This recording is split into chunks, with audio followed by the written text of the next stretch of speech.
So, emotional intelligence is our ability to utilize our full body as a brain. Because the thing is, if we look at the way our brain processes logically, right, we can only process like a few things per second. But our emotions are actually processing so many bits of information all the time. Like every single cell in our body is receiving information.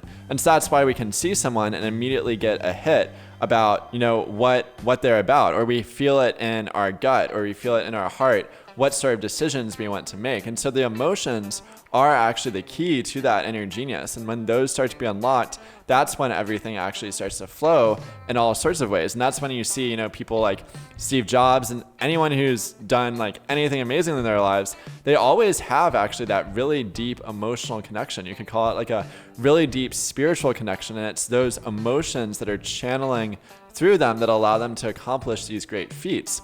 And if you look at the study of emotional intelligence, what I realize is it's all coming from Buddhism right now, right? I would read these books and I'd be like, wow, these, practices that are the most advanced practices that people are finding in emotional intelligence, they're actually just very simple Buddhist meditations. And if you're looking at the people who are actually translating these, they actually are like Buddhists themselves, and they're just bringing that into psychology.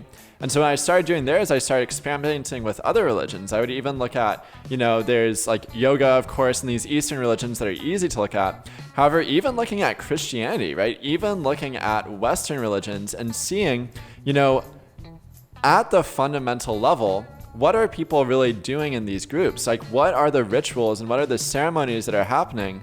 And, what's really the fabric of everything that's happening there? And in the worlds that I'm in, right, people are able to explore this and they're able to translate this into the modern day, and they're able to see, okay, what's the fundamental nature of what's happening, and how can we create, like, how can we, first of all, look back towards what people were doing thousands of years ago in shamanic communities and yogic communities and different native tribes, and then also how can we bring that into what we're doing today. And what we find is, actually the most advanced forms of psychology, they all stem from these practices, because psychology is 100 years old, but a lot of these ancient practices, they are thousands of years old. And they're actually, that's where the wisdom of how to develop the mind is. And the work that I'm really interested in is how can we take that to the next level? How can we take these ancient practices and actually modernize them? Because that is the cultivation of the inner garden.